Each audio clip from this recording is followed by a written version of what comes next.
if you look at the media at the moment, livestock is the big villain. Yeah, I mean, it's a major greenhouse gas emitter, causing climate change. It's bad for your health. Too much meat causes cancer, polluting, affects air, soil, and water quality, and involves cruelty to animals. So everybody hates livestock, at least in the Western world. And you read all these things in The Guardian, and even in scientific journals like Nature and Science, you get the advice that the best thing you can do for the planet is to stop eating any kind of livestock products. And at the UN level too, plant-based diets are being promoted. But that's, I think, a truly Western perspective, because livestock is also crucial to the livelihoods of millions of people, and an estimated 1 billion smallholder farmers in developing countries depend on livestock for food and income. And in many countries, their production generates 40% of agricultural GDP. Livestock provides food for families, generates an additional income, and acts as a buffer where crisis arises. And it's also, and this is really maybe the most important part, it also supplies organic manure for crops and also draft power still in many countries. So it's an extremely Western perspective, this hate of livestock. And if we look at the agricultural land of the world, according to the FAO, actually only 1/3 of the world's agricultural land is suitable for crop cultivation. 2/3 can only be used via livestock, mobile livestock. So pastoralists actually manage a much larger proportion of the Earth's land than settled farmers do. And this map here, it's for my organization. We are trying to map all the pastoralist groups of the world, and you can look at it there at that link. Moreover, so this dependence on livestock and pastoralism are really an incredibly important part of humanity's herding heritage. So pastoralism, it starts with the reindeer herders in the Arctic. It goes down then the yak herders in the Himalayas, Bactrian camel herders in Mongolia, buffalo pastoralists all over India and Pakistan. Then you have the old world arid zone belts where you find the dromedary camels, and of course you have cattle, sheep, and goat almost everywhere. And then there are also still the llamas and guanacos, the South American camelids in the Andes. So this is a major part of our human heritage. And moreover, these people have very close relationships with their animals. They are not cruel to their animals. Maybe sometimes the animals are not, they are subjected to stress and pain, but at the same time, their human keepers are also. So this idea that human-animal or human-livestock relationships have to be automatically cruel, it is definitely not true. These are all people from India. Yeah, all of them are from India, actually. Yeah. So, and all these people move with their animals over long and short distances. Upper there on the left, those are the Reika, the people I work with in Rajasthan.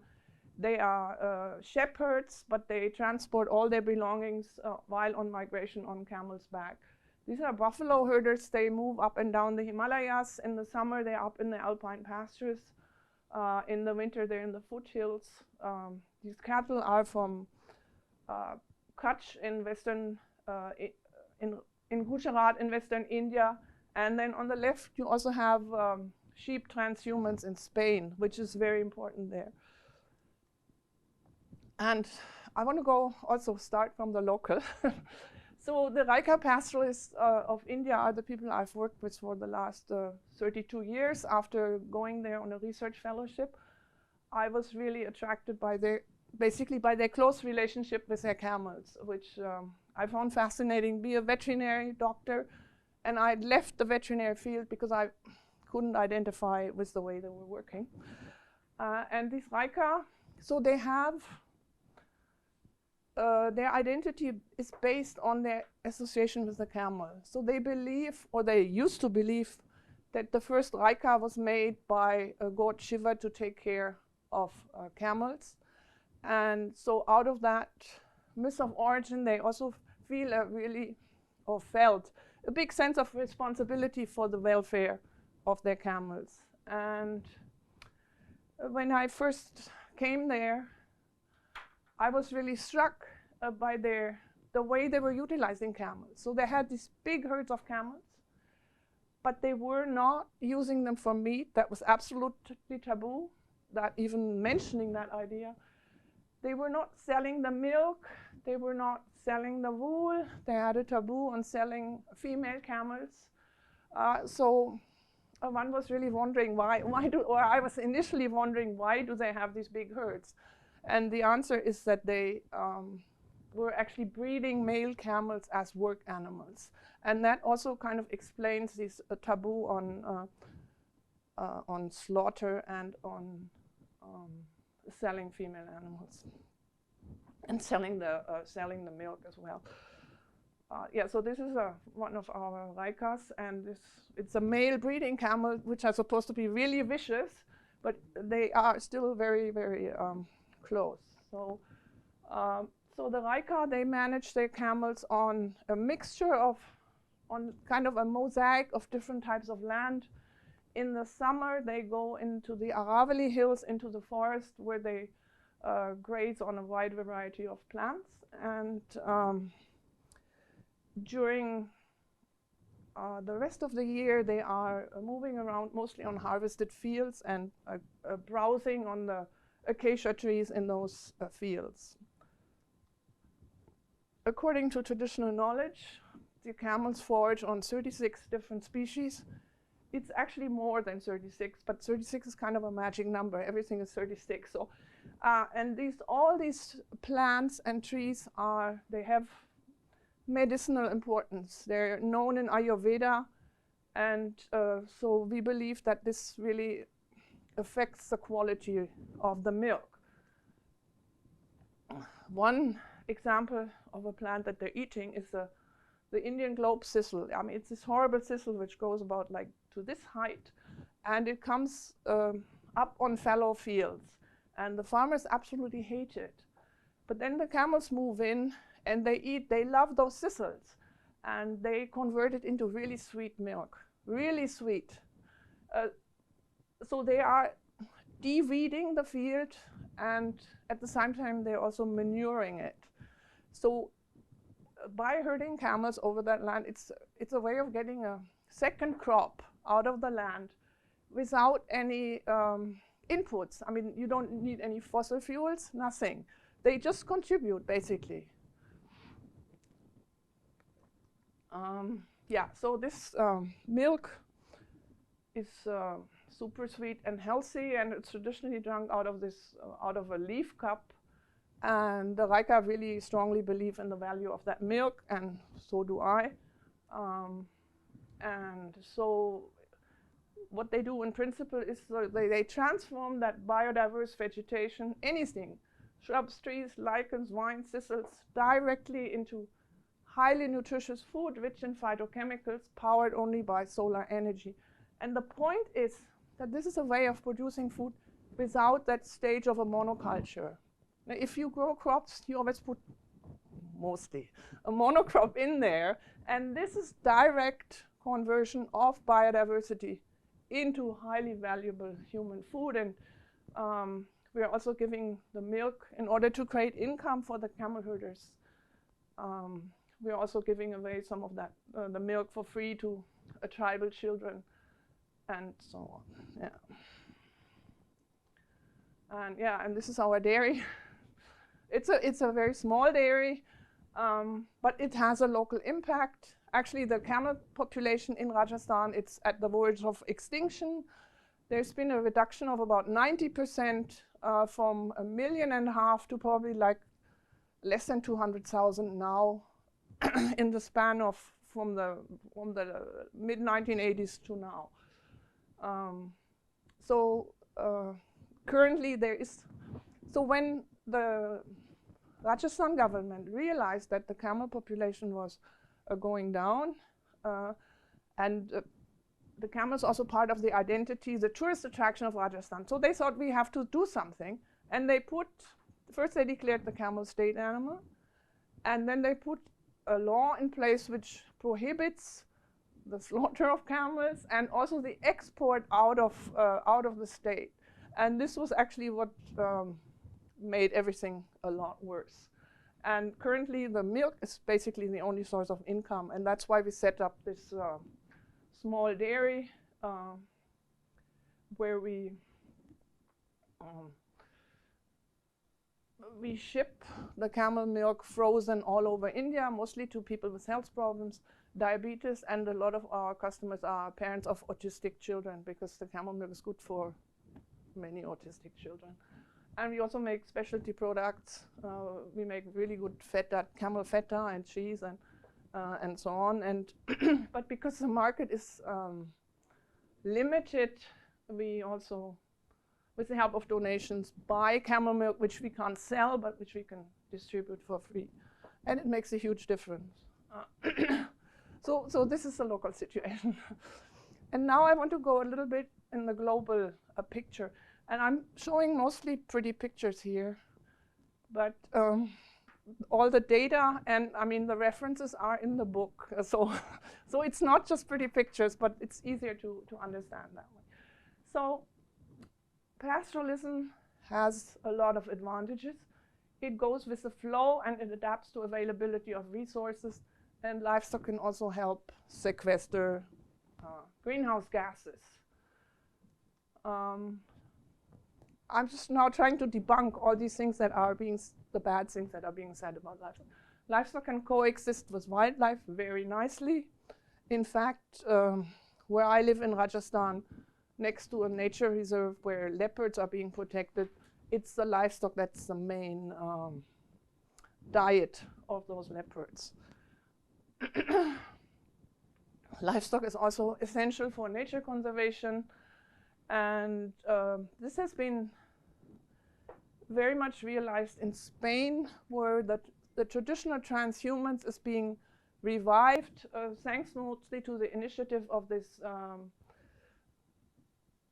Jesus Garçon Hyde, who's a very famous nature conservationist in Spain. And so in Spain there is a long tradition of transhumans, and 1% of Spain's land is actually covered by cañadas, which are these traditional drove roads, which go back to, I think, the 13th century or so, when the merino sheep had been developed, and Spain had a monopoly on the wool of the merino sheep, and in order to keep the merino sheep healthy, they needed to migrate. So the kings at that time, they put in place this system of cañadas, which had fallen into disuse at the beginning of the 20th centuries, but now has been revived, and there is actually a law. Old laws were being revived in order to again support transhumans. And this transhumans has brought back a lot of the wildlife, including, for instance, vultures, which follow the sheep on their migration. Yeah, this is a picture from Spain, where they really cover huge long distances. And what had happened was, in the beginning of the 20th century, when the railway came, the sheep were transported by railway. They began to do that, and that had a lot of negative effects on the biodiversity, because the sheep were in the wrong place at the wrong time of the year. They arrived early in their summer grazing grounds, and then they prevented the revegetation and growth of young trees. So so they have to basically go on foot. one of the most important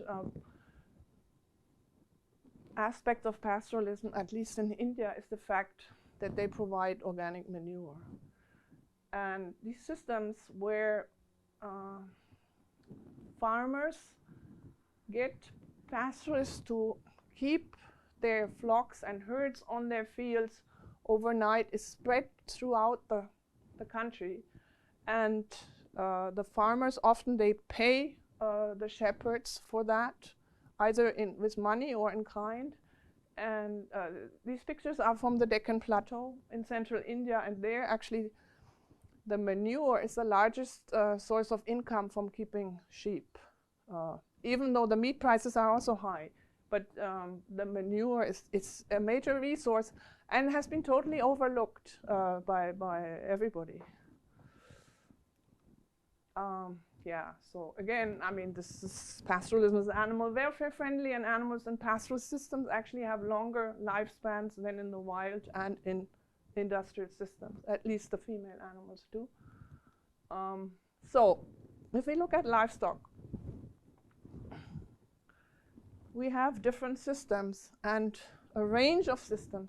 And on one end side of the spectrum are these traditional pastoral extensive systems where animals are kept in tune with availability of local resources.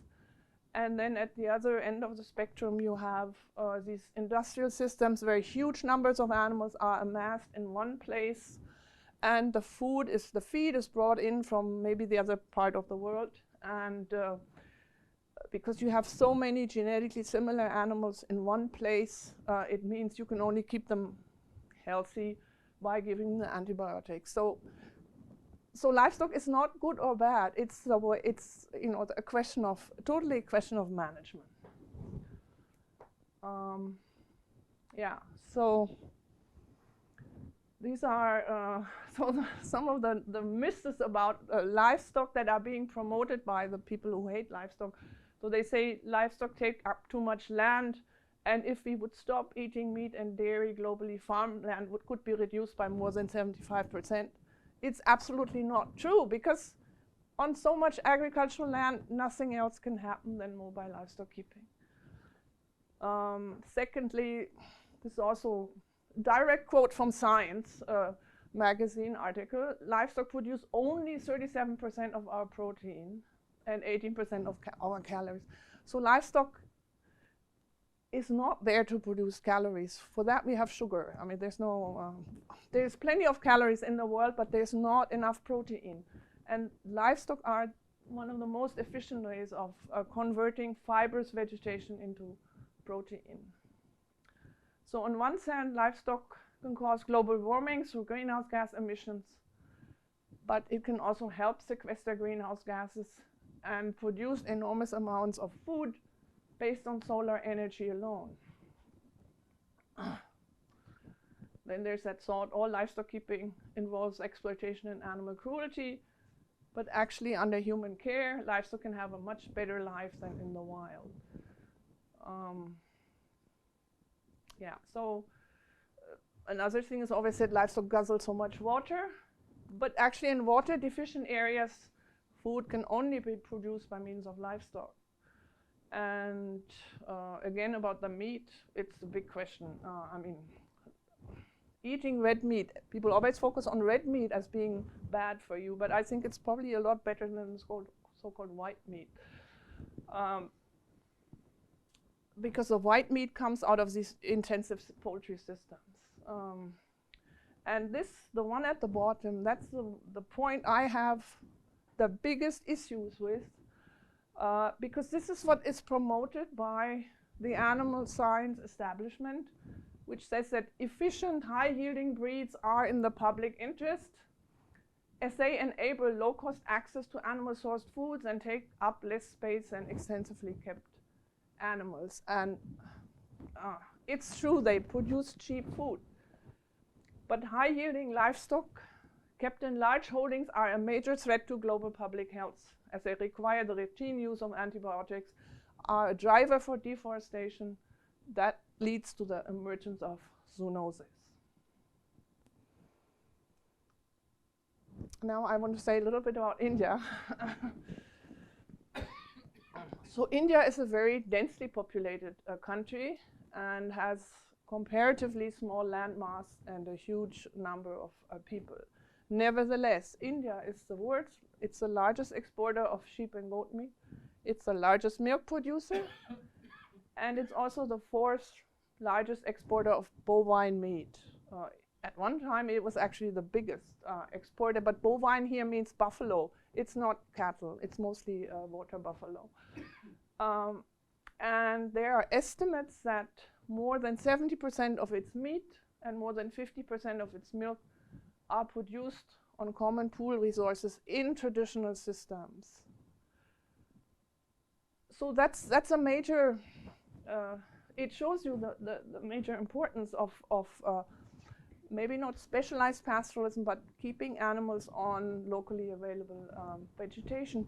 And it was never really realized by the animal scientists that this is the case, because they all have in their thinking, they envision stall-fed animals. They don't realize that animals who move through the landscape are also productive, and that they exist and are managed. So the common perception of India is as a land of farmers. Everybody always says India is a land of farmers, but actually India is a land of agro-pastoralism, because both settled farmers and pastoralists are totally integrated, and they've always been totally interdependent. The pastoralists, besides providing manure, they also provided the draft animals for the farmers early on. So really, it's from the from the top, from the north to the south, there are pastoralist communities everywhere. And if you look at the differences between Indian and the Western livestock system, so India, so the question is, how does like a relatively small, densely populated country still produce so much in terms of livestock output? And the reasons are that they optimize the use of the biomass and the vegetation on common property resources in forests and on fields, and they don't cultivate fodder for the animals.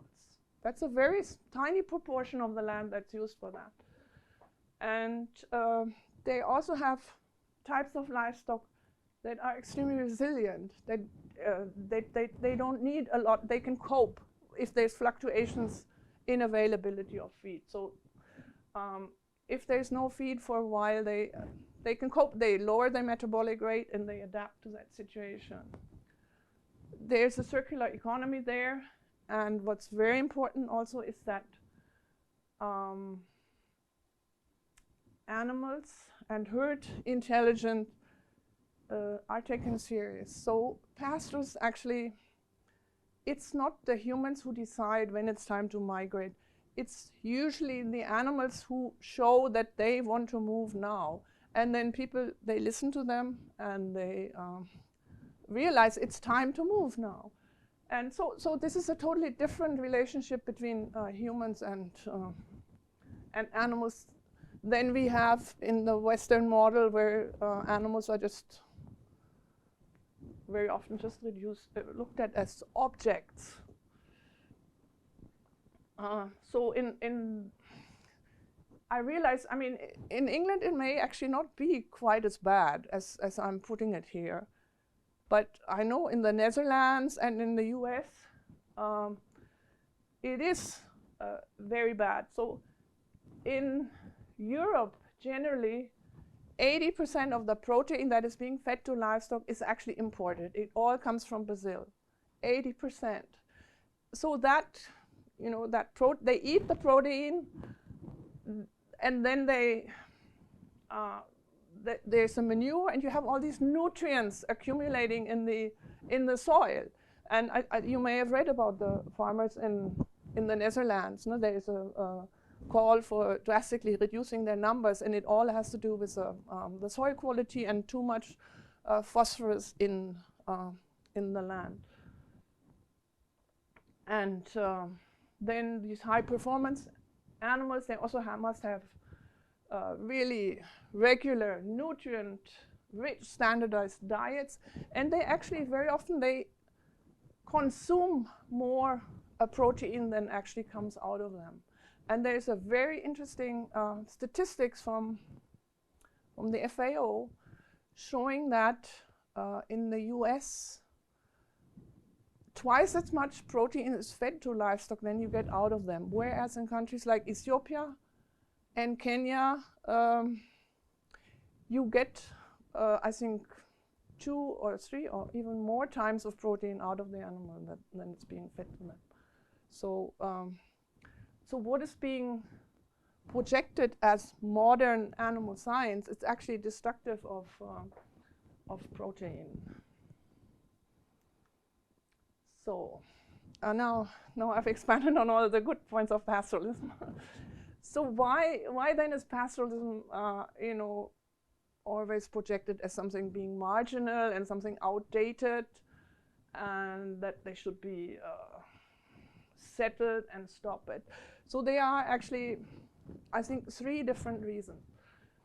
One of them, there's this historical fear of nomads, and I think there's some, yeah, I mean, nomads can be aggressive too in history, and the Chinese wall, it was built in order to protect the farmers from the nomads that came from Mongolia. So I mean, there's some rationale to that. But what was really important also is a colonial mindset, because until Britain colonized India, so there was that integration between the pastoralists and the farmers, and it all worked pretty well. And then the British administrators came in and they wanted to tax, and they couldn't tax these guys because they didn't own any land. So they tried to settle them, and they even declared some of these pastoralists as criminal tribes. And unfortunately, when India became independent, the thinking didn't change. I mean, then the Indian scientists, they were sent to American land-grant universities, and this mechanistic thinking was also inculcated into them. And it hasn't really, they haven't really developed their own way of thinking. And no, and the worst thing, yeah, is again, it's the animal science, which has this efficient, everything is about so-called natural resource efficiency, and it reduces the whole relationship between animals and land to the amount of feed that you put in and the amount of food that you get out. And nothing else enters into that calculation. You know, it's a totally reductionist approach, and we desperately need to think of all the negative externalities if we have that way of thinking. Yeah, this is exactly so. So the agricultural thinking, or the animal scientists, I have this from Agroecology actually. It's based on uniformity and stability, and can only be applied to control systems in which humans have created artificial environments. That's when that mechanistic model works. So in India, all the time, you know, even though India is actually so productive, I always hear these says, oh, our sheep are, you know, output per sheep is low, or our cows only give 4 liters of milk, and they always have in their mind, I mean, they want to have that 40-liter cow or 50-liter cow. And none of this kind of thinking is in line with the concept of planetary boundaries, that we can actually only keep livestock in tune with availability of local plant resources. So we desperately need livestock in the landscape to, for one, produce food without going through that monoculture stage that we have in crop cultivation, to prevent forest fires. This is a big thing also. livestock also spreads seeds and helps germinate them. A lot of acacia seeds, for instance, they can't germinate unless they have passed through the stomach of a sheep or goat. Then livestock in the landscape, it nurtures the insect life and the food chain from the bottom up. I mean, if you have a cow patty, it's an incubation for a lot of insects, which are the feed for birds and so on. And one of the reasons why the insect population has been so reduced has probably to do with that there are not enough animals out there anymore. It supports carbon sequestration and provides organic fertilizer and feeds soil life. Yeah.